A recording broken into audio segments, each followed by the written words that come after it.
Hi friends, ഏവർക്കും സഹകാരി raise പ്ലസിൻ്റെ പുതിയൊരു സെഷനിലേക്ക് സ്വാഗതം. സോ നമ്മളിന്ന് നമ്മുടെ ഇമ്പോർട്ടൻ്റ് ആക്സിലെ ഇമ്പോർട്ടൻ്റ് ആയിട്ട് തന്നെയുള്ള ഒരു ടോപ്പിക്കാണ് offences against woman under BNS എന്ന് പറയുന്ന ഒരു ടോപ്പിക്കാണ്. അപ്പോൾ അത് രണ്ട് ഭാഗമായിട്ടാണ് എടുക്കുന്നത്. അപ്പോൾ അതിലെ ആദ്യത്തെ ഭാഗമാണ് ഇപ്പോൾ എടുക്കാൻ പോകുന്നത്. അപ്പോൾ ഇതിനകത്ത് കുറേ കാര്യങ്ങൾ വരുന്നുണ്ട്. നമ്മുടെ ഒഫൻസ് എന്ന് പറയുമ്പോൾ പല ടൈപ്പ് ഓഫ് ഒഫൻസ് വരും. അതേപോലെ തന്നെ പല നിയമങ്ങളിലുള്ള, ഇപ്പോൾ ഡൗറി പ്രൊഹിബിഷൻ ആക്ട്, അങ്ങനെയുള്ള പല നിയമങ്ങളിലുള്ള പല പല കാര്യങ്ങൾ, പോക്സോയുമായി ബന്ധപ്പെട്ട കാര്യങ്ങൾ, അങ്ങനെയുള്ള പല കാര്യങ്ങളും പല നിയമങ്ങളിലുള്ള കാര്യങ്ങളും നമ്മൾ ഈ ഒരു ക്ലാസ്സിൽ ഡിസ്കസ് ചെയ്യുന്നതാണ്. അപ്പോൾ അതിൻ്റെയൊക്കെ കുറച്ച് കാര്യങ്ങൾ അവിടെ ആയിട്ട് വരുന്നുണ്ട്. സോ നമുക്ക് ക്ലാസ്സിലേക്ക് കിടക്കാം. ഇപ്പോൾ ക്ലാസ്സിലേക്ക് കടക്കുന്നതിന് മുന്നേ നമ്മുടെ ഭരണഘടനയിൽ നമുക്ക് ഇത് നിങ്ങൾക്ക് അറിയാമെന്നുള്ള കാര്യം തന്നെയായിരിക്കും. കുറേ കാര്യങ്ങൾ നമ്മുടെ പൊളിറ്റിയിൽ അല്ലെങ്കിൽ നമ്മുടെ കോൺസ്റ്റിറ്റ്യൂഷൻ്റെ അകത്ത് വരുന്ന വുമണുമായിട്ട്, സ്ത്രീകളുമായി ബന്ധപ്പെട്ട പല പല ആർട്ടിക്കിൾസ് ആണ്. അപ്പോൾ അത് കൂടെ വളരെ ഇമ്പോർട്ടൻ്റ് ആണ്. ഇത് ഏറ്റവും കൂടുതൽ പ്രാവശ്യം ചോദിക്കുന്നതുമാണ് ഈ ആർട്ടിക്കിൾസ്. അപ്പോൾ ആ ആർട്ടിക്കിൾസും കൂടെ നമുക്ക് തുടങ്ങിയിട്ട് നമ്മുടെ ക്ലാസ്സിലേക്ക് കിടക്കാം.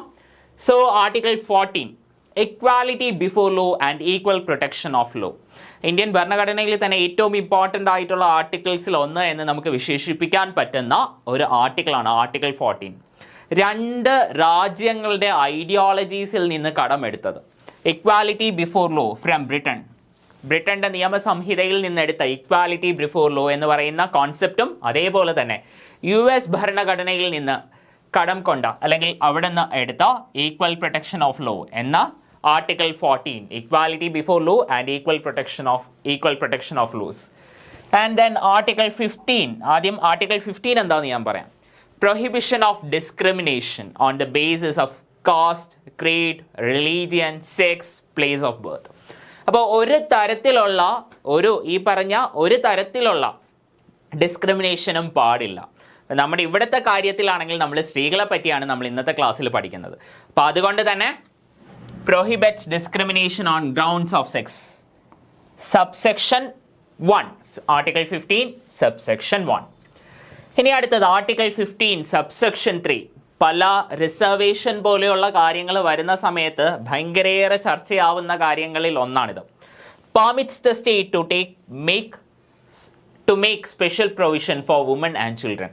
സ്ത്രീകൾക്കും കുട്ടികൾക്കും വേണ്ടിയുള്ള പ്രത്യേക പ്രൊവിഷൻസ്, സ്പെഷ്യൽ ആയിട്ടുള്ള പ്രൊവിഷൻസ് തയ്യാറാക്കാനുള്ള സർക്കാരിൻ്റെ അല്ലെങ്കിൽ നമ്മുടെ സ്റ്റേറ്റിൻ്റെ അധികാരത്തിനെ കുറിച്ചാണ് അവിടെ പറയുന്നത്.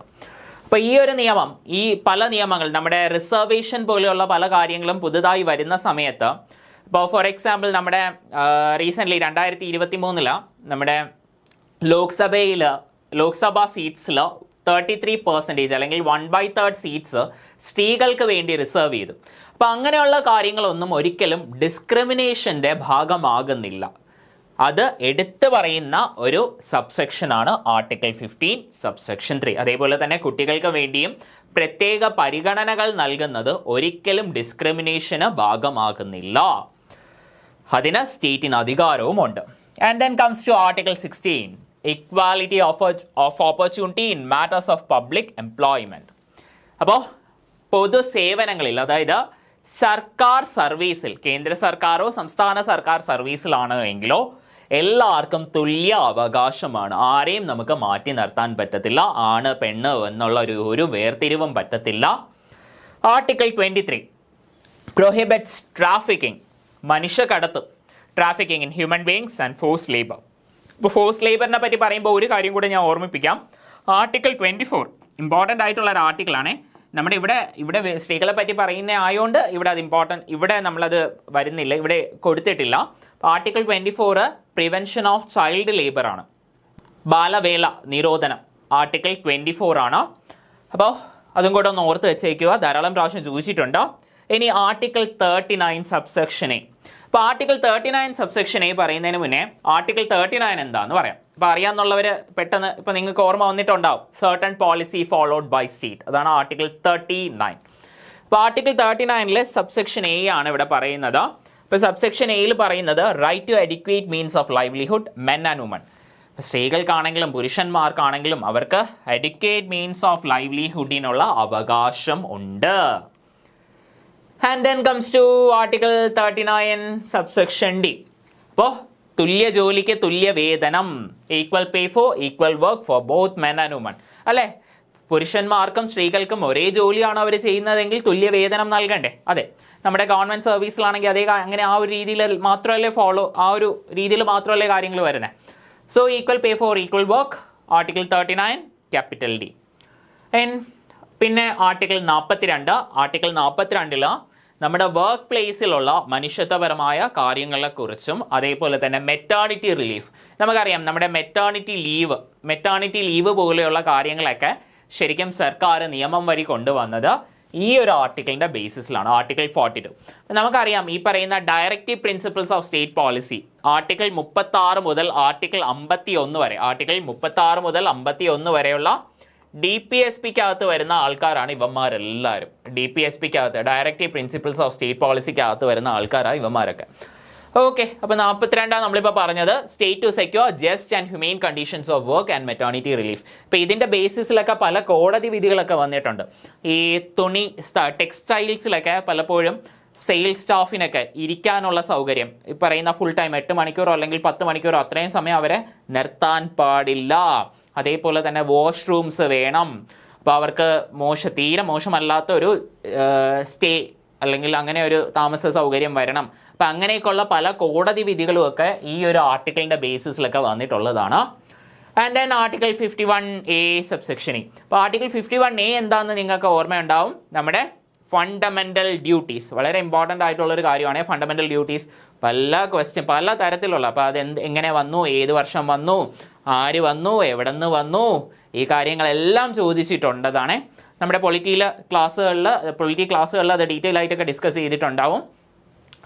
ആൻഡ് ആർട്ടിക്കിൾ 51A അതിൽ സബ്സെക്ഷൻ ഇയുടെ കാര്യമാണ് പറയുന്നത്. 11 ഫണ്ടമെൻ്റൽ ഡ്യൂട്ടീസ് ഉണ്ട്. അതിൽ ഇയിൽ പറയുന്ന കാര്യമാണ് fundamental duty to renounce practices derogatory to the dignity of women.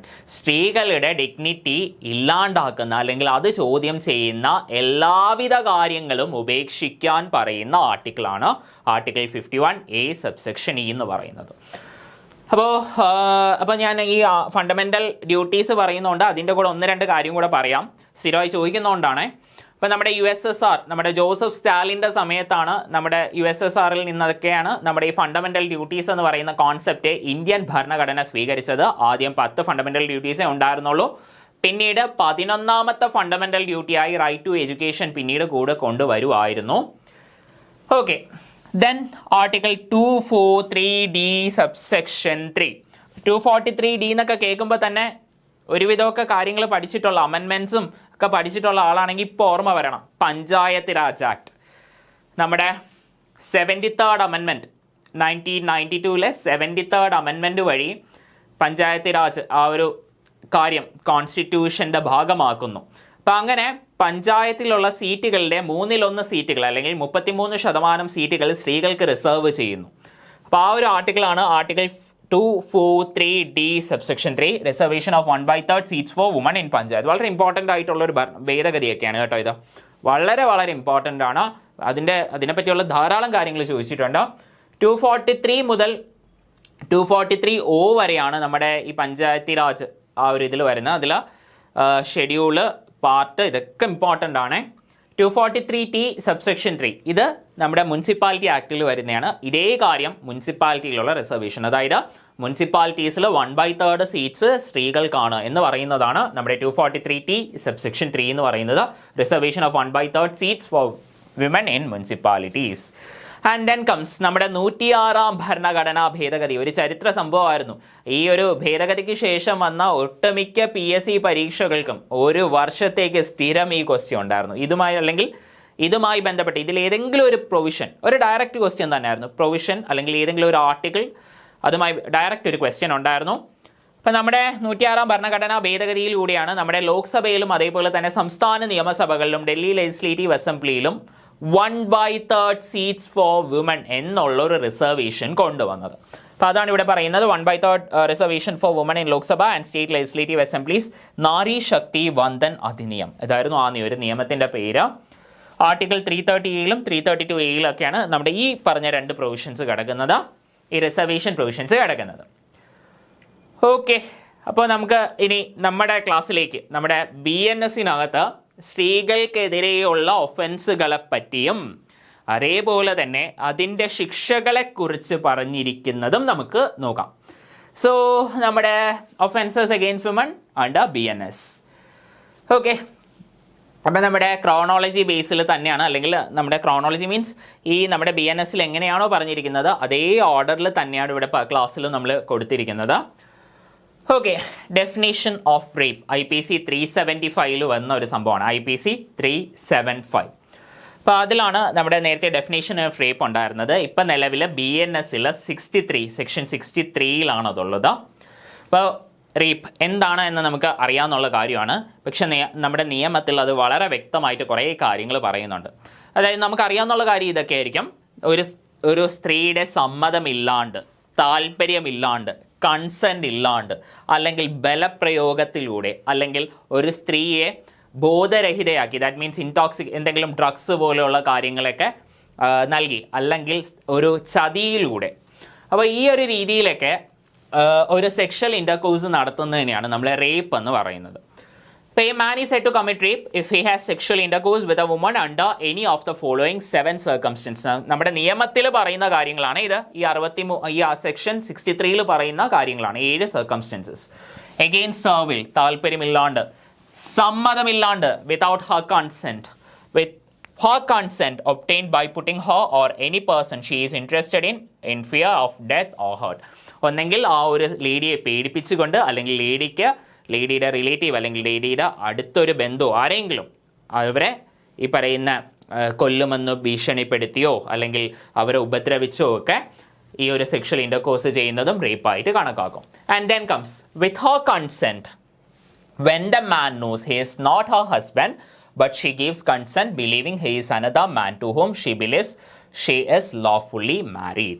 അതായത് ആള് മാറിയൊക്കെ ഒരു സെക്ഷൽ ഇൻ്റർകോഴ്സ് ചെയ്യുന്ന കാര്യമാണ്. ആള് മാറി.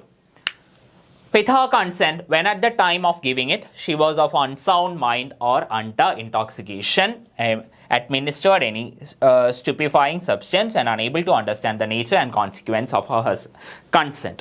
അപ്പോൾ ആ ഒരു സമയത്താണെങ്കിൽ എന്തെങ്കിലും ഡ്രഗ്സോ അല്ലെങ്കിൽ ഇൻടോക്സിക്കേറ്റിംഗ് ആയിട്ടുള്ള എന്തെങ്കിലുമൊക്കെ കാര്യങ്ങളുടെ അടിമപ്പെട്ടിരിക്കുവാണ്, ആ ഒരു സമയത്തുള്ള ഒരു കൺസെൻറ്റ് നൽകുന്നത് വഴി ഒരു സെക്ഷൽ ഇൻ്റർകോഴ്സ് ചെയ്താലും ഒരു റേപ്പായിട്ട് കണക്കാക്കും.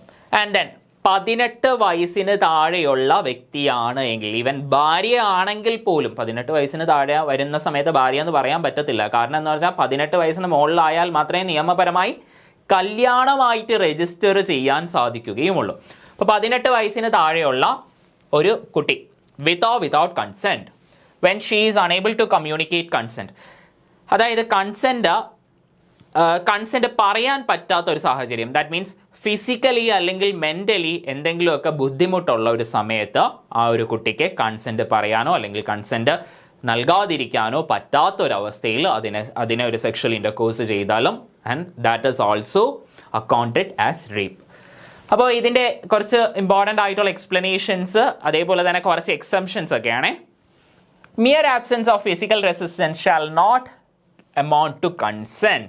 അതായത് ഈ ഒരു ലേഡി അല്ലെങ്കിൽ ഈ ഒരു സ്ത്രീ ഒരു ഫിസിക്കൽ റെസിസ്റ്റൻസ് കാണിച്ചില്ല, എതിർപ്പ് കാണിച്ചില്ല എന്ന് പറയുന്നത് കൺസെൻറ്റ് നൽകി എന്നല്ല അതിൻ്റെ അർത്ഥം. ദെൻ ഒരു തരത്തിലുള്ള മെഡിക്കൽ പ്രൊസീജിയേഴ്സും ഇൻ്റർവെൻഷൻസും റേപ്പായിട്ട് കണക്കാക്കാൻ സാധിക്കുകയില്ല. ഇത് നിയമപരമായി തന്നെ പറയുന്ന കാര്യമാണ്. ഇനി sexual intercourse by a man with his own wife, the wife not being under 18 years of age, is not a rape. നമുക്കറിയാം നമ്മുടെ ഒരു ലീഗലായിട്ട് കല്യാണം കഴിച്ച ആൾക്കാർ, കപ്പിൾ, അതായത് ഹസ്ബൻഡും വൈഫും ആണ് എങ്കിൽ അവരുടെ ഒരു സെക്ഷൽ ഇൻ്റർകോഴ്സ് ഒരിക്കലും എന്തായിട്ട് കണക്കാക്കാൻ പറ്റത്തില്ല, അതൊരിക്കലും ഒരു റേപ്പ് എന്ന് നമുക്ക് വിശേഷിപ്പിക്കാൻ സാധിക്കത്തില്ല. അങ്ങനെയാണെങ്കിൽ പിന്നെ ആരും BNS raised the age from 15 to 18 following independent thought versus union of India. അപ്പോൾ ഈ ഒരു കാര്യത്തിൽ നേരത്തെ ഈ ഏജ് 15 എന്നായിരുന്നു, അത് പിന്നീട് 18 എന്നാക്കി. പിന്നെന്തുവാ, ഇപ്പോൾ BNS 64 പണിഷ്മെൻറ്റ് ഫോർ റേപ്പ്. ഇപ്പോൾ നമ്മളിപ്പോൾ നേരത്തെ 63 റേപ്പിനെ കുറിച്ചാണ് പറഞ്ഞത്. ആൻഡ് ദെൻ ഇനി അടുത്ത 64 ഇതിൻ്റെ ശിക്ഷകളെ കുറിച്ചാണ് പറയുന്നത്. അപ്പോൾ IPC 376 നേരത്തെ റേപ്പിനെ പറ്റി പറഞ്ഞത് IPC 375 IPC 375 റേപ്പിന്റെ പണിഷ്മെന്റ്സിനെ കുറിച്ച് പറയുന്ന തൊട്ടടുത്ത സെക്ഷനായ 376 BNS അത് 63, punishment 64. So punishment 64 subsection 1 minimum 10 വർഷം റിഗറസ് ഇംപ്രിസൺമെന്റ്, അത് ജീവപര്യന്തം വരെ ആകാം ആൻഡ് അലോങ് വിത്ത് ഫൈൻ. ഇനി അഗ്രിവേറ്റഡ് ആയിട്ടുള്ള ഫോംസ് ആണ് എങ്കിൽ മിനിമം 10 വർഷവും അതേപോലെ തന്നെ ജീവപര്യന്തവും ആവാം. അത് ജീവപര്യന്തം എന്ന് പറഞ്ഞാൽ അദ്ദേഹത്തിന്റെ ബാക്കി ജീവിതം മുഴുവൻ ആവാം, അതിൻ്റെ കൂടെ ഫൈനുണ്ട്. ഇനി അഗ്രിവേറ്റഡ് ഫോംസ് എന്താണെന്ന് ഞാൻ പറഞ്ഞില്ല. അഗ്രിവേറ്റഡ് ഫോംസ് എന്താണെന്ന് വെച്ചാൽ കുറെ കൂടെ സീരിയസ് ആയിട്ടുള്ള ഒരു ഒഫൻസ് ആണ് അഗ്രിവേറ്റഡ്. ദാറ്റ് മീൻസ് അതോറിറ്റി ഉള്ള വ്യക്തി, അതായത് ഇപ്പോൾ ഒരു കുട്ടി അല്ലെങ്കിൽ ഒരു ലേഡീനെ അതിൻ്റെ അച്ഛനോ അമ്മയോ അല്ലെങ്കിൽ ഗാർഡിയനോ അല്ലെങ്കിൽ റിലേറ്റീവോ അല്ലെങ്കിൽ ഒരു ഹോസ്പിറ്റലിൽ വെച്ച് അല്ലെങ്കിൽ സ്കൂളിൽ വെച്ച് അല്ലെങ്കിൽ ഒരു ജയിലിൽ വെച്ച് അല്ലെങ്കിൽ അങ്ങനെ ഏതെങ്കിലും ഒരു അതോറിറ്റേറ്റീവ് ആയിട്ടുള്ള ഒരു സ്ഥലത്ത് അല്ലെങ്കിൽ അതോറിറ്റേറ്റീവ് ആയിട്ടുള്ള ഒരു പേഴ്സൺ, സേ ഫോർ എക്സാമ്പിൾ ഇപ്പോൾ ഒരു പോലീസ് ഓഫീസർ അദ്ദേഹത്തിൻ്റെ ജൂറിസ്ഡിക്ഷൻ്റെ അകത്ത് വെച്ചാണ് ഈ ഒരു സെക്ഷൽ ഇൻ്റർകോഴ്സ് അല്ലെങ്കിൽ റേപ്പ് ചെയ്യുവാണെങ്കിൽ, അല്ലെങ്കിൽ ആംഡ് ഫോഴ്സ് പേഴ്സണൽ അദ്ദേഹത്തിനെ ഡിപ്ലോയ് ചെയ്തിരിക്കുന്ന അതേ സ്ഥലത്തിന് അകത്ത് നിന്നാണ് അദ്ദേഹം ഈ ഒരു കാര്യം റേപ്പ് ചെയ്തിട്ടുണ്ടെങ്കിൽ അതെല്ലാം അഗ്രിവേറ്റഡ് ഫോംസ് ആണ്. ഈ പറയുന്ന ഒഫൻസിനെ കുറെ കൂടെ സീരിയസ് ആക്കുന്ന കാര്യമാണ് അഗ്രിവേറ്റഡ് ഫോംസ്. അപ്പോൾ അതും ഏതൊക്കെ സാഹചര്യങ്ങളാണ് എന്ന് നമ്മുടെ നിയമത്തിൽ, നമ്മുടെ BNSൽ വളരെ വ്യക്തമായിട്ട് കൊടുത്തിട്ടുണ്ട്. അപ്പോൾ നമുക്ക് നോക്കിയാലോ. Rape by a police officer within his station limits or in custody, അല്ലേ? ഈ പറയുന്ന പ്രൊട്ടക്റ്റ് ചെയ്യാൻ അധികാരമുള്ള ഒരു വ്യക്തി ആവത്തില്ലേ ഈ പറയുന്ന കാര്യങ്ങൾ ഇപ്പോൾ ചെയ്യുന്ന സമയത്ത്? ആ ഒരു വ്യക്തി തന്നെയാണ് ഈ പറയുന്ന ഒഫൻസ് ചെയ്യുവാണെങ്കിൽ അതൊരു അഗ്രിവേറ്റഡ് ആയിട്ടുള്ള ഒഫൻസായി മാറും. Rape by a public servant on a woman on his custody. പിന്നെ ആംഡ് ഫോഴ്സസ്, ഒരു പെർട്ടിക്കുലർ ഏരിയയിൽ ഡിപ്ലോയ് ചെയ്തിരിക്കുന്ന ആംഡ് ഫോഴ്സസിലുള്ള ആൾക്കാരാണ് ഈ ഒരു റേപ്പ് ചെയ്യുന്നതെങ്കിലും and that is also accounted as aggravated form. അതേപോലെ തന്നെ ജയിൽ അല്ലെങ്കിൽ remand, hospital staff, inmate, patient, relative, guardian, teacher, person in position of trust or authority. Rape during, അതേപോലെ തന്നെ കമ്മ്യൂണൽ വയലൻസിൻ്റെ സമയത്തൊക്കെ റേപ്പ് ചെയ്താലും അതും ഒരു അഗ്രവേറ്റഡ് ഫോം ആയിട്ടാണ് കാണുന്നത്. And then rape on A pregnant woman knowing she is pregnant, അത് വളരെ വലിയൊരു തെറ്റാണ്. പല നിയമങ്ങളിലും അതിൻ്റെ ബേസിസിലുള്ള പല സബ്സെക്ഷൻസും ഒക്കെ വരുന്നുണ്ട്. Rape on a woman incapable of giving consent, അതായത് ശാരീരിക മാനസിക വെല്ലുവിളി നേരിടുന്ന സ്ത്രീകളെയാണ് നമ്മുടെ ബലാത്സംഗം ചെയ്താൽ അതും ഒരു അഗ്രവേറ്റഡ് ഫോമായിട്ട് കണക്കാക്കും. അതേപോലെ തന്നെ മരണമോ അല്ലെങ്കിൽ സീരിയസ് ആയിട്ടുള്ള ഒരു ഹാമോ സംഭവിക്കുവാണ് എങ്കിൽ റിപ്പീറ്റഡ് റേപ്പ്. അപ്പോൾ ഈ ഒരു കാര്യം വളരെ വലിയൊരു തെറ്റാണ് എന്ന് നമുക്കറിയാം. അതുകൊണ്ട് തന്നെ ഇത് ഉറപ്പായും എന്തായിരിക്കും? കോഗ്നൈസിബിൾ ആയിരിക്കും. ദാറ്റ് മീൻസ് പോലീസുകാരന് എന്ത് വേണ്ട? വാറന്റ് വേണ്ട അറസ്റ്റ് ചെയ്യാൻ. ഒരു മജിസ്ട്രേറ്റിന്റെ വാറന്റിന്റെ ആവശ്യമില്ല പോലീസുകാരന് ഈ ഒരു ഒഫൻഡറിനെ അല്ലെങ്കിൽ അക്യൂസ്ഡിനെ പോയി അറസ്റ്റ് ചെയ്യാൻ. നോൺ വെയിലബിൾ, ഇത്രയും വലിയ തെറ്റിന് ജാമ്യം ലഭിക്കുമോ? ഇല്ല, ജാമ്യം ഒരിക്കലും ലഭിക്കത്തില്ല. നോൺ വെയിലബിൾ ആയിട്ടുള്ള ഒഫൻസ് ആണ്, സീരിയസ് ആയിട്ടുള്ള ഒഫൻസ് അല്ലേ. അപ്പോൾ എവിടെയായിരിക്കും? ഒരു മജിസ്ട്രേറ്റ് കോർട്ടിലായിരിക്കോ അല്ലെങ്കിൽ സെഷൻസ് കോർട്ടിലായിരിക്കോ ഇതിൻ്റെ ട്രയൽ നടക്കുന്നത്? ഇത്രയും സീരിയസ് ആയിട്ടുള്ള ഒഫൻസ് ആയതുകൊണ്ട് തന്നെ ഇതെവിടെയായിരിക്കും നടക്കുന്നത്? സെഷൻസ് കോർട്ടിലാണ്. സീരിയസ് ആയിട്ടുള്ള ഒഫൻസുകളെല്ലാം സെഷൻസ് കോർട്ടിലാണ്. അത്രയും സീരിയസ് അല്ലാത്ത ക്രൈംസ് അല്ലെങ്കിൽ അത്രയും സീരിയസ് അല്ലാത്ത ഒഫൻസുകളാണ് മജിസ്ട്രേറ്റ് കോർട്ടിൽ അല്ലെങ്കിൽ മജിസ്ട്രേറ്റിൻ്റെ അധികാര പരിധിയിൽ വരുന്ന കാര്യങ്ങൾ മാത്രമേ മജിസ്ട്രേറ്റ് കോർട്ടിൽ വരത്തുള്ളൂ. അതിന് മുകളിലുള്ള ഒഫൻസ്, അതിന് മുകളിലുള്ള മീൻസ് സീരിയസ് ആയിട്ടുള്ള ഒഫൻസുകളെല്ലാം സെഷൻസ് കോർട്ടിലായിരിക്കും നടക്കുന്നത്. Okay, then comes to 65. 65ലും പണിഷ്മെൻറ്റ് ഫോർ റേപ്പ് തന്നെയാണ് പറയുന്നത്. ഇപ്പോൾ 65 എന്ന് പറയുമ്പം 376 AB ആണ്.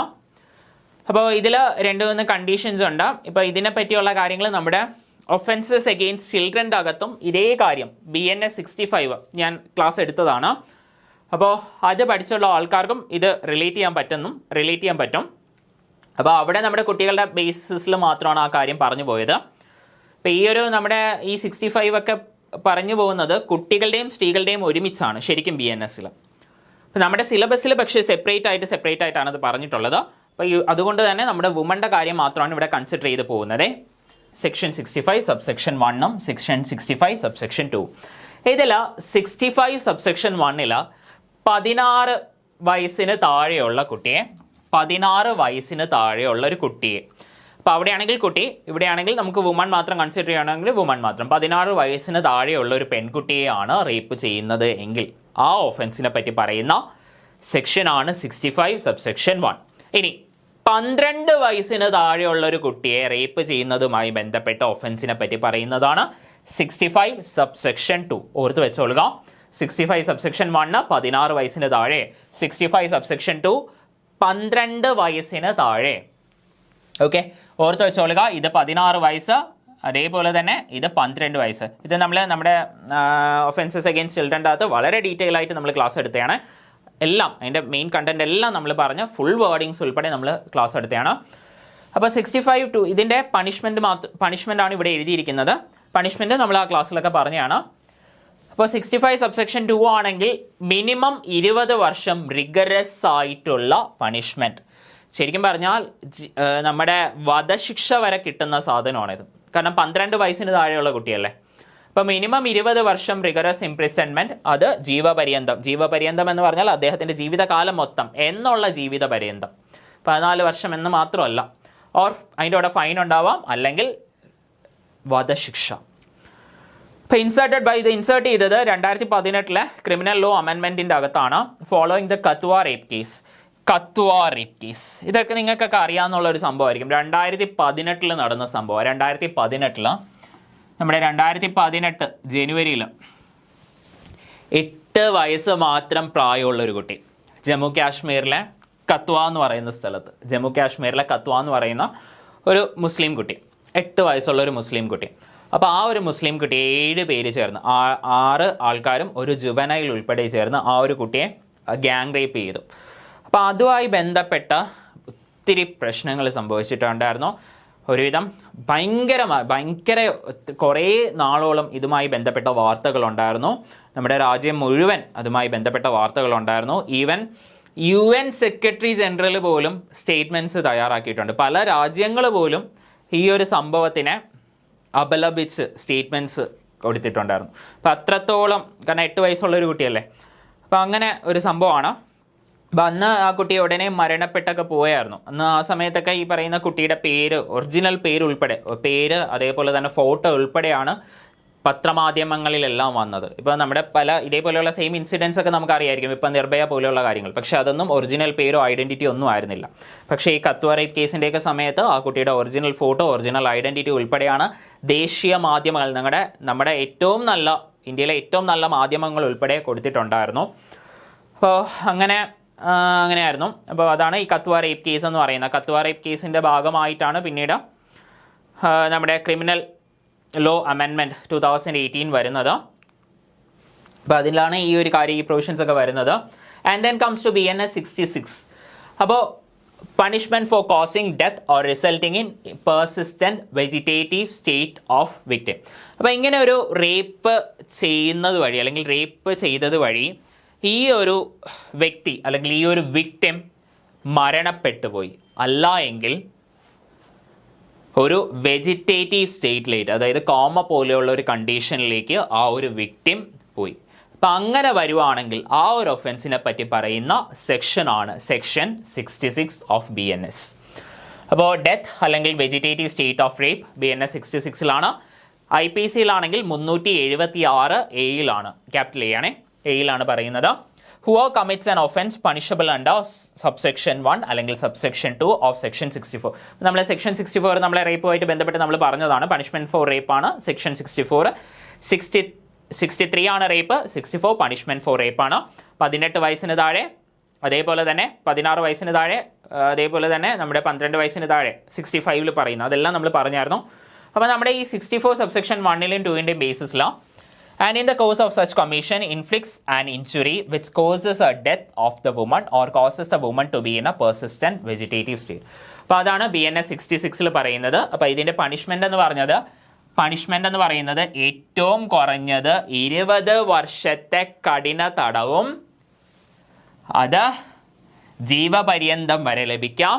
അല്ല എങ്കിൽ വധശിക്ഷ ഉൾപ്പെടെ ലഭിക്കാം. കാരണം മർഡർ അല്ലേ കുറ്റം, റേപ്പ് ചെയ്ത് ആ ഒരു വ്യക്തി മരണപ്പെട്ടു പോവുകയാണ്, റേപ്പ് കാരണം മരണപ്പെട്ടു പോവുകയാണ്, അല്ലെങ്കിൽ അതിനെയും കാട്ടി ബുദ്ധിമുട്ടുള്ള ഒരു സ്റ്റേജിലേക്ക്, കോമ പോലെയുള്ള ഒരു സ്റ്റേജിലേക്ക് ആ ഒരു വ്യക്തി മാറുവാണ്, ആ ഒരു വ്യക്തി മാറുവാണ്. അപ്പോൾ വധശിക്ഷ ഉൾപ്പെടെ കിട്ടാവുന്ന കുറ്റമാണ് അലോങ് വിത്ത് ഫൈൻ. കോഗ്നൈസബിൾ ആണ്, വാറന്റ് ഇല്ല. ഇത്രയും സീരിയസ് ഒഫൻസ് അല്ലേ, വാറന്റ് ഇല്ലാണ്ട് തന്നെ പോലീസിന് അറസ്റ്റ് ചെയ്യാൻ പറ്റും, ഒന്നും നോക്കണ്ട പോലീസിന്. ഇനി നോൺ ബെയിലബിൾ ആണ്, ജാമ്യം ലഭിക്കത്തേ ഇല്ല, സീരിയസ് ഒഫൻസ്. അപ്പോൾ എവിടെയായിരിക്കും? Sessions court. ഇനി then comes to 67 sexual intercourse by husband upon his wife during separation. IPC 376B പറയുന്നത്. അപ്പോൾ ഇതിൽ വേറൊന്നുമല്ല, ഈ പറയുന്ന സെപ്പറേറ്റഡ് ആയിട്ട് അല്ലെങ്കിൽ സെപ്പറേഷനായി നിൽക്കുന്ന ഒരു ഹസ്ബൻഡും വൈഫും ഇന്റർകോഴ്സിൽ ഏർപ്പെട്ടാലുള്ള ഒരു തെറ്റിനെ പറ്റിയാണ് ഇവിടെ പറയുന്നത്. അപ്പോൾ മാരിറ്റൽ റേപ്പ് ഡ്യൂറിങ് സെപ്പറേഷൻ, അതായത് ഭാര്യ ഭർത്താവായി ജീവിച്ച ആൾക്കാർ അതിനുശേഷം ഒരു ഡൈവോഴ്സോ അല്ലെങ്കിൽ എന്തെങ്കിലും ഒരു സെപ്പറേഷന് ശേഷം അവർ ഒരു ഇന്റർകോഴ്സിൽ ഭാഗമാവുകയാണെങ്കിൽ വരുന്ന ഒരു ഒഫൻസിനെ പറ്റിയാണ് പറയുന്നത്. Section 67 sexual intercourse by a man with his own wife living separately under a degree of separation or otherwise without her consent. അപ്പോൾ ഇതിൻ്റെ ഒരു പണിഷ്മെൻ്റ് എന്ന് പറയുന്നത് 2 വർഷമാണ്. കമ്പാരറ്റീവ്ലി കുറവാണ്, കാരണം ഇത് കമ്പാരറ്റീവ്ലി കുറഞ്ഞ ഒഫൻസ് ആണ്. കാരണം ഭാര്യ ഭർത്താവായിട്ട് ജീവിച്ച ആൾക്കാരാണല്ലോ, അപ്പോൾ അവർ പിന്നീട് സെപ്പറേറ്റ് ചെയ്തതിന് ശേഷമാണ്. അപ്പോൾ ഇതൊരിക്കലും അങ്ങനെ റേപ്പ് പോലെ ഒരു സീരിയസ് ആയിട്ടുള്ള ഒരു കാര്യമായിട്ടല്ല കണക്കാക്കുന്നത്. അതുകൊണ്ട് തന്നെ മിനിമം 2 വർഷം, അത് 7 വർഷം വരെ അലോങ് വിത്ത് ഫൈൻ. കോഗ്നൈസിബിൾ ആണ്. നമ്മുടെ ഒരു മാരിറ്റൽ റേപ്പായിട്ട് കണക്കാക്കുമെങ്കിലും അത്രയും ഭയങ്കര സീരിയസ് ആയിട്ടുള്ള ഒരു ഒഫൻസ് ആയിട്ടുള്ള കാണുന്നത്. കാരണം ഇപ്പോൾ നിങ്ങൾക്ക് അടുത്ത മനസ്സിലാവും. ഇനി അടുത്ത ബെയിൽ കണ്ടോ, ജാമ്യം കിട്ടുന്ന കാര്യം, ഇവിടെ ജാമ്യം കിട്ടുന്ന ഒരു തെറ്റം, സീരിയസ്നെസ് കുറച്ചുകൂടെ കുറവാണ്. സെഷൻസ് കോർട്ടിലൊക്കെ തന്നെയാണ് ട്രയലൊക്കെ നടക്കുന്നത്, പക്ഷേ ബെയിൽ കിട്ടുന്ന ഒരു കുറ്റം. അതേപോലെ തന്നെ കോഗ്നൈസബിലിറ്റി, അതിലും ഒരു വ്യത്യാസമുണ്ട്. പോലീസിന് വാറന്റ് ഇല്ലാണ്ട് അറസ്റ്റ് ചെയ്യാം, പ്രൊവൈഡഡ് വിക്ടിമിൻ്റെ കംപ്ലൈൻറ്റ് വരണം, വിക്ടിമിൻ്റെ ഭാഗത്ത് നിന്ന് തന്നെ കംപ്ലൈൻറ്റ് വരണം, only on the complaint of the victim. എന്നാൽ മാത്രമേ കോഗ്നൈസിബിൾ ആവൂ, അതായത് എന്നാൽ മാത്രമേ ഒരു വാറന്റ് ഇല്ലാണ്ട് പോലീസിന് അറസ്റ്റ് ചെയ്യാൻ പറ്റത്തുള്ളൂ. അപ്പോൾ ഇതാണ് BNS 67 പറയുന്നത്. And then comes to 68 sexual intercourse by a person in authority, അതായത് അധികാര സ്ഥാനത്തിരിക്കുന്ന ഒരു വ്യക്തി. ഇപ്പം നമ്മൾ നേരത്തെ പറഞ്ഞാണെങ്കിൽ പോലീസ് ഓഫീസർ, അഗ്രിവേറ്റഡ് ആയിട്ടുള്ള ഫോംസിനെ പറ്റി നമ്മൾ പറഞ്ഞില്ലേ, അതേ സംഭവം തന്നെ. ഒരു പോലീസ് ഓഫീസർ അല്ലെങ്കിൽ ആംഡ് ഫോഴ്സ് പേഴ്സണൽ, അല്ലെങ്കിൽ ഹോസ്പിറ്റലിൽ വെച്ച ഒരു ഹോസ്പിറ്റൽ സ്റ്റാഫ്, അല്ലെങ്കിൽ സ്കൂളിൽ വെച്ച സ്കൂളിലെ സ്റ്റാഫ്, ജയിൽ, ഹോസ്പിറ്റൽ ഇൻമേറ്റ്, ഇതെല്ലാം ഈ പറയുന്ന അതോറിറ്റേറ്റീവ് പേഴ്സൺ അല്ലെങ്കിൽ ഒരു പബ്ലിക് സെർവൻറ്റ്. അപ്പോൾ BNS സെക്ഷൻ 68 ഇതിനെപ്പറ്റി പറയുന്നത്. Whoever being in a position of authority or in a fiduciary relationship. ഇപ്പോൾ ഇങ്ങനെയുള്ള സ്ഥലങ്ങളിൽ മാത്രമല്ല, അച്ഛൻ, അമ്മ, ഗാർഡിയൻ, ലീഗൽ ആയിട്ടുള്ളൊരു റെപ്രസെൻറ്റേറ്റീവ്, ഇവരൊക്കെ വരുന്നതാണ്. Public servant, superintendent or manager of a jail, remand home or other place of custody established by or under any law for the time being in force or a woman's or children's institution. Wordings ഒന്നും കാണാതെ പഠിക്കേണ്ട, കാര്യം മാത്രം മനസ്സിലാക്കി വെച്ചാൽ മതി. ഇതിലെ main point, ആ ഒരു സെൻറ്റൻസ് നിങ്ങൾക്ക് ക്വസ്റ്റ്യനിൽ കാണുന്ന സമയത്ത് ഉറപ്പായും കാര്യം മനസ്സിലായിട്ടുണ്ടെങ്കിൽ നിങ്ങൾക്ക് എഴുതാൻ പറ്റും. വേർഡിങ്സ് കാണാതെ പഠിക്കേണ്ട, വേർഡിങ്സ് എല്ലാം കാണാതെ പഠിച്ചാൽ ഭയങ്കര പാടാണേ. വെറുതെ അങ്ങനെ കാണാതെ പഠിച്ച് തെറ്റിക്കത്തേ ഉള്ളൂ. അവസാനം എക്സാം ഹാളിൽ പോയിരുന്ന വേർഡിങ്സ് എല്ലാം കാണാതെ പഠിക്കേണ്ട, കാര്യം മനസ്സിലാക്കുക. അതേപോലെ തന്നെ അങ്ങോട്ടും ഇങ്ങോട്ടും മാറിപ്പോവരുത് section. On the management of a hospital or being on the staff of a hospital abuses such position of a fiduciary relationship to induce or seduce any woman either in his custody or under his charge or present in the premises to have sexual intercourse with him, such sexual intercourse not amounting to the offence of rape. ഇനി ഇതിൻ്റെ punishment എന്ന് പറയുന്നത് ഏറ്റവും കുറഞ്ഞത് 5 വർഷം, അത് 10 വർഷം വരെ എക്സ്റ്റെൻഡ് ചെയ്യാം അലോങ് വിത്ത് ഫൈൻ. കോഗ്നൈസബിൾ ആണ്, വാറന്റ് ഇല്ലാണ്ട് അറസ്റ്റ് ചെയ്യാൻ പറ്റും. അതേപോലെ തന്നെ നോൺ ബെയിലബിൾ ആണ്, സെഷൻസ് കോർട്ടിലാണ് ട്രയൽ ചെയ്യുന്നത്. കോഗ്നൈസിബിൾ ആണ്, നോൺ ബെയിലബിൾ ആണ്, സെഷൻസ് കോർട്ടിലാണ് ട്രയൽ നടക്കുന്നത്. ഇനി അടുത്തതാണ് 69 sexual intercourse by employing deceitful means etcetera. അതായത് ചതിയിലൂടെ അല്ലെങ്കിൽ വഞ്ചനയിലൂടെ ഒരു സെക്ഷൽ ഇന്റർകോഴ്സ് ചെയ്യുന്ന തെറ്റിനെ പറ്റി പറയുന്ന സെക്ഷനാണ് സെക്ഷൻ 69. അപ്പം നമ്മുടെ IPCയിൽ 376D, 376DA, 376DBയിലാണ് ഈ കാര്യങ്ങൾ ഉണ്ടായിരുന്നത്. അപ്പോൾ ഹുവോ ബൈ ഡിസീറ്റ്ഫുൾ മീൻസ്, ചതിവിലൂടെ, വഞ്ചനയിലൂടെ, ഓ ബൈ മേക്കിംഗ് പ്രോമിസ്, അതായത് ഈ ഏറ്റവും കൂടുതൽ ഈ ചതി വഞ്ചന എന്ന് പറയുന്നത് കല്യാണം കഴിക്കാം എന്ന് പറഞ്ഞ് വിശ്വസിപ്പിച്ചാണ്. നമ്മൾ വാർത്തകളിലൊക്കെ ഇതുമായിട്ട് റിലേറ്റഡ് ആയിട്ടുള്ള ക്രൈംസ് ഒക്കെ നമ്മൾ കേട്ടിട്ടുള്ളതല്ലേ. കല്യാണം കഴിക്കാം എന്ന് വിശ്വസിപ്പിച്ച സെക്ഷൽ ഇന്റർകോഴ്സിൽ ഏർപ്പെടുന്ന ആൾക്കാർ. അപ്പോൾ അതാണ് ശരിക്കും പറഞ്ഞാൽ നമ്മുടെ ഈ ഒരു സെക്ഷനിൽ പറയുന്നത്. Promise to marry a woman without any intention of fulfilling the same. അതായത് കല്യാണം കഴിക്കും എന്ന് പറഞ്ഞ് വിശ്വസിപ്പിക്കത്ത് മാത്രമേ ഉള്ളൂ, കല്യാണം കഴിക്കത്തില്ല. അങ്ങനെ കല്യാണം കഴിക്കാനുള്ള ഒരു ഉദ്ദേശവുമില്ല.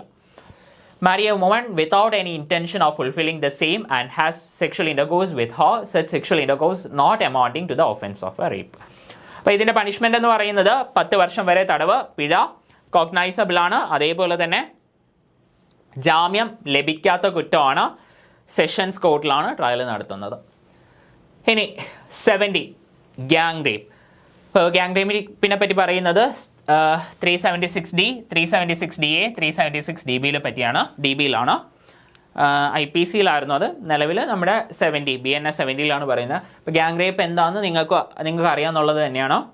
ഇപ്പോൾ ഗ്യാങ് റേപ്പ് എന്ന് പറയുമ്പോഴത്തേക്ക് ഒന്നിലേറെ ആൾക്കാർ ഒരു സെക്ഷൽ ഇൻ്റർകോഴ്സിനെ ഒരു ലേഡിയെ ഫോഴ്സ് ചെയ്യിപ്പിക്കുക, അതാണ് ശരിക്കും ഗ്യാങ് റേപ്പ് എന്ന് പറയുന്നത്. സിമ്പിളായിട്ട് നമുക്ക് പറയുവാണെങ്കിൽ, where a woman is raped by one or more persons constituting a group or acting in furtherance of a common intention, each of these persons shall be deemed to have committed rape. അപ്പോൾ ഇങ്ങനെ ഒരു സംഭവം നടക്കുകയാണെങ്കിൽ അതിലുള്ള എല്ലാ ആൾക്കാരും rape ചെയ്തതായിട്ട് തന്നെയാണ് കണക്കാക്കുന്നത്. നമ്മുടെ ഇന്ത്യയിലാണെങ്കിൽ ഏറ്റവും കൂടുതൽ റേപ്പുകൾ നടക്കുന്ന ഒരു സ്ഥലം എന്ന് പറയുന്നത് ഡൽഹിയാണ്.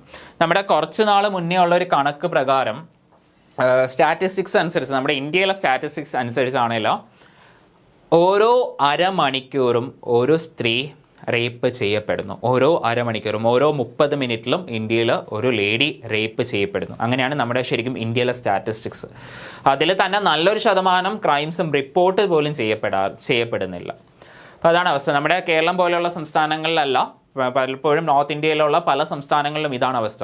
ഏറ്റവും കൂടുതൽ ക്രൈം റേറ്റ് ഉള്ള, അല്ലെങ്കിൽ ഏറ്റവും കൂടുതൽ ക്രൈം റിപ്പോർട്ട് ചെയ്യുന്ന സ്ഥലം ഏത് സ്റ്റേറ്റാണ്? ഏറ്റവും കൂടുതൽ ക്രൈം റിപ്പോർട്ട് ചെയ്യുന്ന സ്റ്റേറ്റ് നമ്മുടെ സ്വന്തം കേരളമാണ്. പക്ഷേ അത് എന്തുകൊണ്ടാണെന്ന് വെച്ചാൽ ഏറ്റവും കൂടുതൽ തെറ്റ് നടക്കുന്നത് കേരളം ആയതുകൊണ്ടല്ല. കേരളത്തിൽ ഒരു തെറ്റ് നടന്നാൽ, ഒഫൻസ് സംഭവിച്ചാൽ അത് പോലീസ് അറിയുവാണെങ്കിൽ ആ സ്പോട്ടിൽ അവിടെ FIR ഇടുന്നുണ്ട്, കേസ് അവിടെ രജിസ്റ്റർ ചെയ്യുന്നുണ്ട്.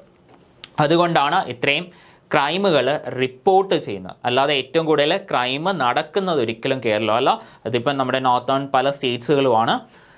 ഓക്കെ, ഇപ്പോൾ നമ്മുടെ ഡൽഹിയിലാണ് ഇതിൽ ഏറ്റവും കൂടുതൽ വളരെ സീരിയസ് ആയിട്ടുള്ള റേപ്പുകൾ നടക്കുന്നത്. അപ്പോൾ where woman is raped by one or more persons constituting a group or acting in furtherance of a common intention, each of these persons shall be deemed to have committed a rape. അപ്പോൾ 71 minimum 20 വർഷം, അതേപോലെ തന്നെ ജീവപര്യന്തം വരെ അതിൻ്റെ കൂടെ പിഴയും. ഇനി 70 സബ്സെക്ഷൻ 2 എങ്കിൽ imprisonment for life, which shall mean imprisonment for the remainder of that person's natural life, or with fine or with death. ഇനി fine shall be just and reasonable to meet medical. ഈ fine എന്ന് പറയുന്നത് എപ്പോഴും വിക്ടിമിൻ്റെ medical എക്സ്പെൻസുകൾക്കും അതേപോലെ തന്നെ പുനരധിവാസത്തിനും വേണ്ടിയായിരിക്കണം. അപ്പോൾ ഇങ്ങനെ വരുന്ന ഫൈൻ എല്ലാം എന്തിനു മാത്രമേ യൂസ് ചെയ്യാവുള്ളൂ? എന്തിനു വേണ്ടി യൂസ് ചെയ്യണം? നമ്മുടെ വിക്ടിമിൻ്റെ പുനരധിവാസത്തിന് വേണ്ടിയും അതേപോലെ തന്നെ വിക്ടിമിൻ്റെ മെഡിക്കൽ എക്സ്പെൻസുകൾക്കും വേണ്ടിയാണ്. അപ്പോൾ ഇതേ കാര്യം തന്നെ നമ്മൾ ഒഫൻസസ് അഗെയിൻസ്റ്റ് ചിൽഡ്രൻ്റെ അകത്ത് നമ്മൾ പറഞ്ഞിട്ടുണ്ടായിരുന്നു. ഇനി കോഗ്നൈസബിൾ ആണ്, നോൺ ബെയിലബിൾ ആണ്, സീരിയസ് ആയിട്ടുള്ള തെറ്റല്ലേ, സെഷൻസ് കോർട്ടിലാണ് ട്രയൽ നടക്കുന്നത്. ഇനി അടുത്തത് 71 പണിഷ്മെൻറ്റ് ഫോർ റിപ്പീറ്റ് ഒഫൻഡേഴ്സ്. അപ്പം നമ്മുടെ ഇപ്പോൾ പറഞ്ഞ ഈ പറയുന്ന സെക്ഷൻസ്, ഇത്രയും നേരം നമ്മൾ പറഞ്ഞ കുറേ സെക്ഷൻസ് ഇല്ലേ, അതായത് റേപ്പ് പോലെയുള്ള കാര്യങ്ങൾ. അപ്പോൾ ഈ സെക്ഷൻസ്, അതായത് 64, 65, 66 ആൻഡ് 70. അപ്പോൾ ഈ സെക്ഷൻ 70 ആണ്. ചില സോഴ്സുകളിൽ അത് 67 എന്നൊക്കെയാണ് കിടക്കുന്നത്, 70 ആണ്. ഇതാണ് കറക്റ്റായിട്ട് വരുന്നത്. 64, 65, 66 ആൻഡ് 70.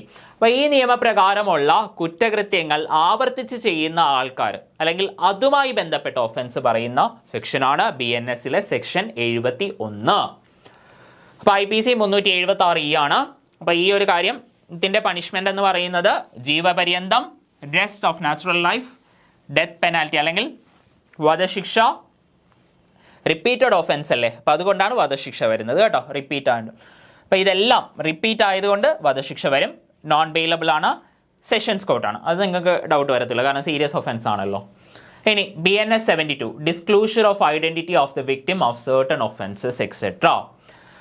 ഇപ്പോൾ വിക്ടിമിൻ്റെ ഇപ്പോൾ നമ്മുടെ കുറേ നിയമങ്ങൾ, ഇപ്പോൾ നിങ്ങൾ കുറേ പല നിയമങ്ങളുടെയും ഇപ്പോൾ പോക്സോ അതേപോലെ തന്നെ ജുവനൈൽ ജസ്റ്റിസ് ഒക്കെ ചിലപ്പോൾ നിങ്ങൾ കണ്ടിട്ടുണ്ടാവും, ക്ലാസ് നിങ്ങൾ പഠിച്ചിട്ടുണ്ടാവും.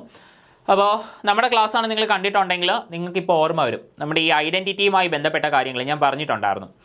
അതായത് ഒരു വിക്ടിമിൻ്റെ ഐഡൻറ്റിറ്റി വെളിവാകുന്ന ഒരു തരത്തിലുള്ള ഇൻഫർമേഷനും പുറത്ത് വിടാനുള്ള അധികാരം ഒരു പത്രമാധ്യമത്തിനും ആർക്കുമില്ല.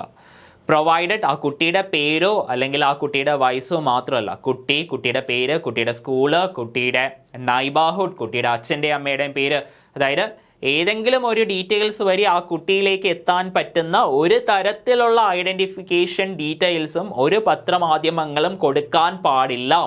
അപ്പം അങ്ങനെയാണ് നമ്മുടെ ഒട്ടുമിക്ക നിയമങ്ങളിലും പറയുന്നത്, ഇവിടെയും അങ്ങനെ തന്നെയാണ്.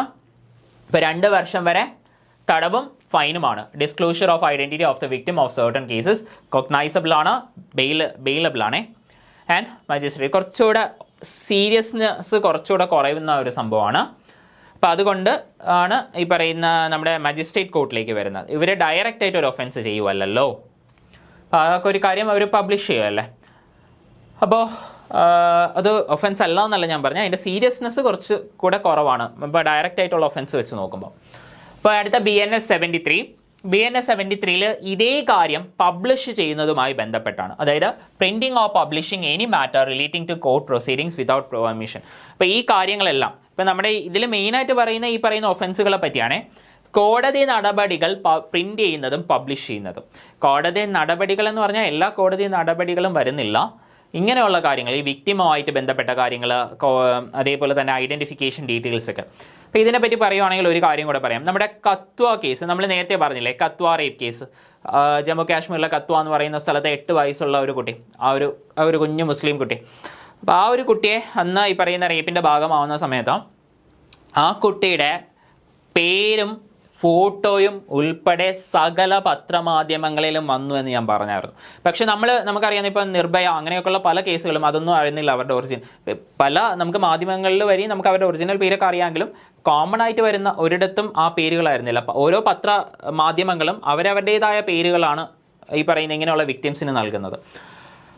അപ്പോൾ പക്ഷേ ഈ പറയുന്ന നമ്മുടെ കത്വ റേപ്പ് കേസിൽ അങ്ങനെ ആയിരുന്നില്ല.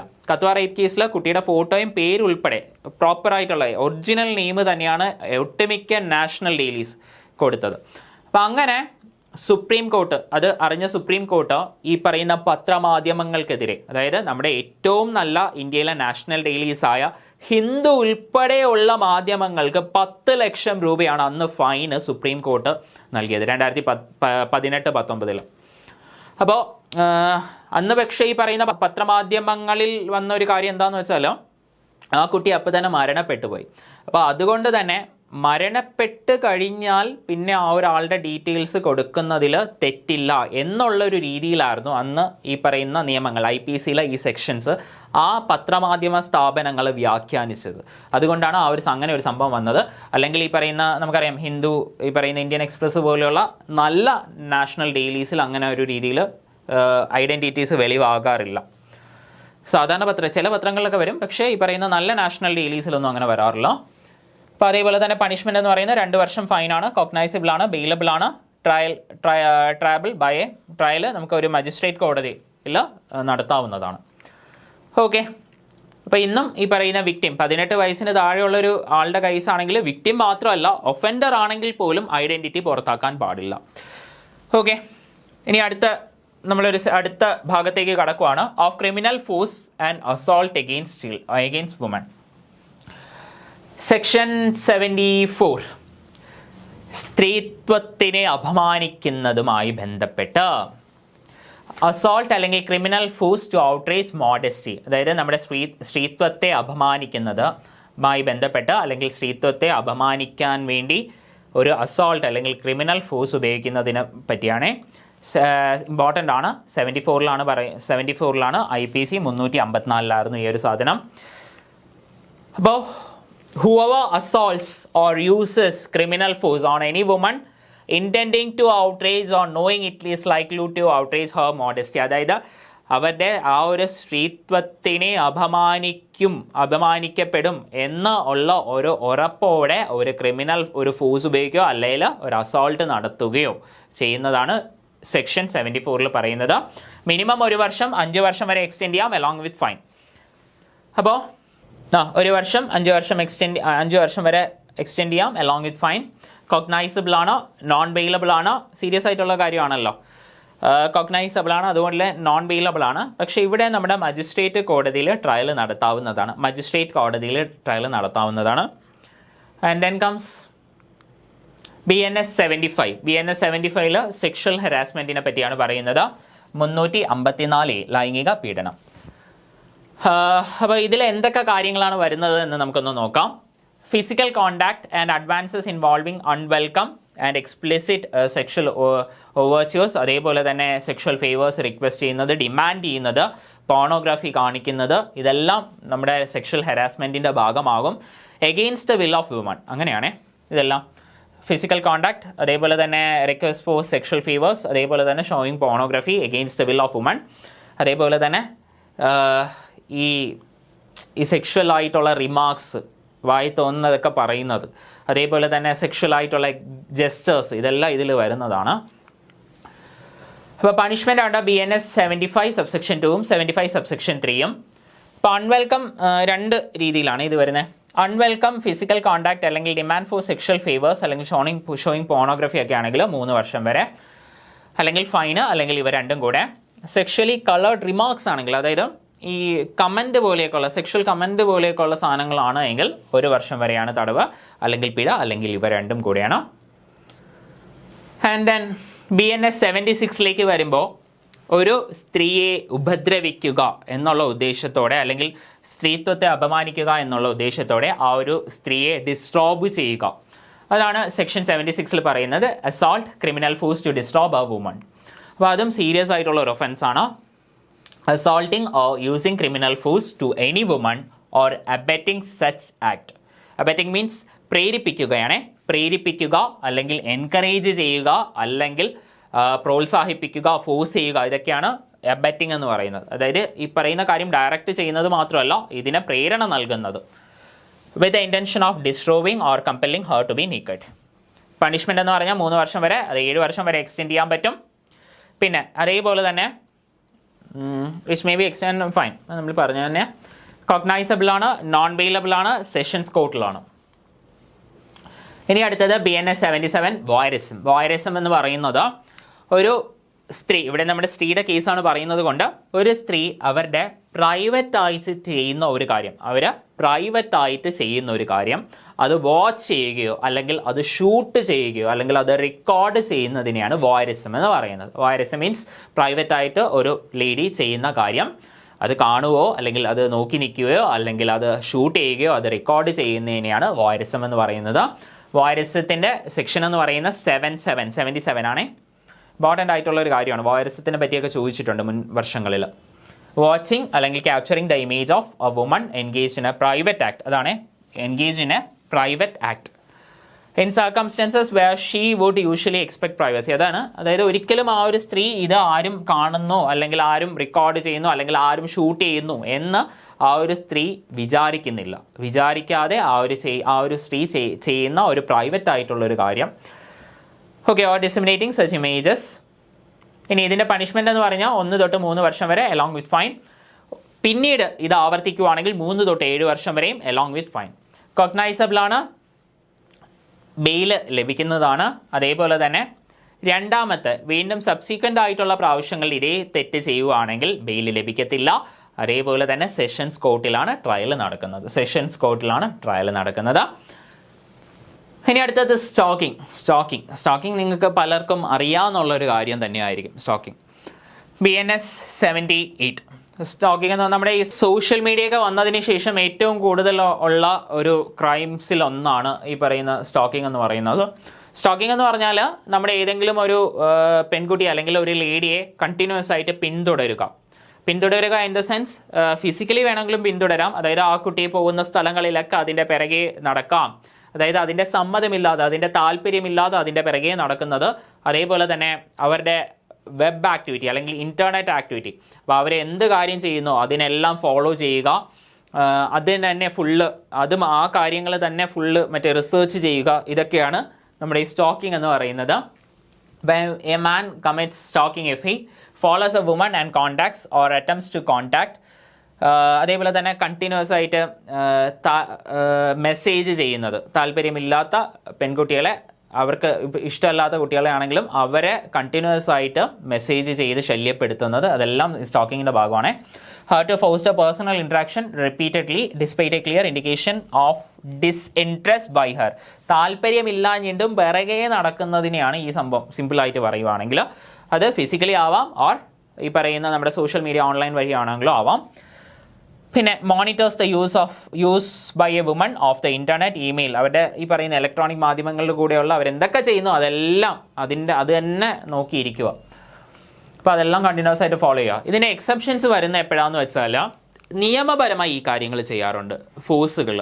അതായത് ഇപ്പോൾ ഒരു ക്രൈം തടയണം, അല്ല എങ്കിൽ ഒരാളെ സംശയമുണ്ട്, ഒരു അക്യൂസ്ഡ് ആയിട്ടുള്ള ഒരു വ്യക്തി അല്ലെങ്കിൽ ഒരാളുടെ സംശയമുണ്ട്. അപ്പോൾ അങ്ങനെ വരുന്ന സാഹചര്യത്തിൽ ആൾക്കാരെ നമ്മുടെ ഈ പോലീസ് അല്ലെങ്കിൽ ഫോഴ്സുകളിലുള്ള ആൾക്കാർ പിന്തുടരാറുണ്ട്. അപ്പോൾ ഈവൻ കോൾ ടാപ്പിംഗ്, നമ്മുടെ കോൾ ചോർത്തൽ ഉൾപ്പെടെയുള്ള അധികാരങ്ങൾ പല ഏജൻസികൾക്കും ഉണ്ട്. ഒട്ടുമിക്ക ഏജൻസികൾക്കും കോൾ ടാപ്പിംഗ് ഉൾപ്പെടെയുള്ള അധികാരങ്ങൾ ഇന്ത്യയിലുണ്ട്. റവന്യൂ ഇൻ്റലിജൻസിന്, EDക്ക്, NIAക്ക്, ഒട്ടുമിക്ക നമ്മുടെ ഡിഫൻസ്, ആർമി, നേവി, എയർഫോഴ്സ്, അതേപോലെ തന്നെ ഒട്ടുമിക്ക പാരാമിലിറ്ററി ഫോഴ്സസ്, ചിലയിനില്ല, BSFനൊന്നും വന്നിട്ടില്ല, ബാക്കി ഒട്ടുമിക്ക പാരാമിലിറ്ററി, അതേപോലെ തന്നെ നമ്മുടെ സ്റ്റേറ്റ് പോലീസുകൾക്ക്, ഇവർക്കൊക്കെ ടാപ്പിംഗ് അധികാരങ്ങളുണ്ട്. അതിന് കുറച്ച് കണ്ടീഷൻസ് ഉണ്ട്. ആരെ വേണമെങ്കിലും ടാപ്പ് ചെയ്യാമെന്നല്ല, കുറച്ച് കണ്ടീഷൻസ് ഉണ്ട്. പിന്നെ അതേപോലെ തന്നെ നമ്മുടെ പെഗാസിസ് തന്നെ നമ്മുടെ സിനിമയൊക്കെ നിങ്ങൾ കണ്ടിട്ടുണ്ടാവും, നമ്മുടെ പാട്രിയോട്ടൊക്കെ നിങ്ങൾ കണ്ടിട്ടുണ്ടാവും. അപ്പോൾ അതും ഒക്കെ സ്റ്റോക്കിങ്ങിൻ്റെ സംഭവം തന്നെയാണ് അല്ലേ, സിനിമയിലും കാണിക്കുന്ന സ്റ്റോക്കിങ് തന്നെയാണ്. അതേപോലെ ഒരു സംഭവം നമ്മുടെ ഇന്ത്യയിൽ 2-3 വർഷത്തിന് മുമ്പ് ഈ ഇടയിൽ തന്നെ സംഭവിച്ചിട്ടുണ്ട്. പെഗാസിസ്, ഇസ്രായേലി സോഫ്റ്റ്വെയർ, പല രാഷ്ട്രീയ നേതാക്കന്മാരുടെയും ഫോണിൽ പെഗാസിസ് എന്ന് പറയുന്ന സോഫ്റ്റ്വെയർ, ഐഫോൺസിൽ വന്ന ഒരു സോഫ്റ്റ്വെയർ ഒക്കെയാണ് പെഗാസിസ്. അതൊക്കെ ഒത്തിരി വാർത്തകളായ കാര്യം തന്നെയാണ്. നമ്മുടെ ഇന്ത്യയിലും ഉണ്ടായിരുന്നു അത്. നമ്മുടെ ഇന്ത്യയിലുള്ള പല നേതാക്കന്മാരുടെ ഫോൺസിലും ഈ പറയുന്ന പെഗാസിസ് സോഫ്റ്റ്വെയർ ഒക്കെ ഡിറ്റക്ട് ചെയ്തിട്ടുണ്ട്. ഓക്കെ, നമ്മുടെ എക്സംഷൻസ്, ഇപ്പോൾ എക്സംഷൻസ് ആണ് നമ്മളിപ്പോൾ പറഞ്ഞത്. നമുക്കൊന്ന് വേർഡിങ്സ് വായിക്കാം. Pursued for the purpose of preventing or detecting crime by a person entrusted with such duty by the state. ഇനി pursued under any law or to comply with any condition or requirement imposed under any law. In the particular circumstances, such conduct was reasonable and justified. ഇനി ഇതിൻ്റെ punishment എന്ന് പറയുന്നത് ആദ്യത്തെ പ്രാവശ്യമാണെങ്കിൽ 3 വർഷം വരെ, അതിൻ്റെ കൂടെ ഫൈന്. അതേപോലെ തന്നെ രണ്ടാമത്തെ വീണ്ടും സബ്സീക്വൻ്റ് ആയിട്ടുള്ള പ്രാവശ്യമാണെങ്കിൽ 5 വർഷം അലോങ് വിത്ത് ഫൈൻ. കോഗ്നൈസബിൾ ആണ്, സ്റ്റോക്കിങ്ങിന് ബെയിൽ ലഭിക്കുന്ന കുറ്റമാണ്. അതേപോലെ തന്നെ വീണ്ടും ചെയ്താൽ ബെയിലൊന്നും ലഭിക്കത്തില്ല, അകത്ത് കിടക്കേണ്ടി വരും. മജിസ്ട്രേറ്റ് കോടതിയിൽ ട്രയൽ ചെയ്യാൻ പറ്റുന്നതാണ്.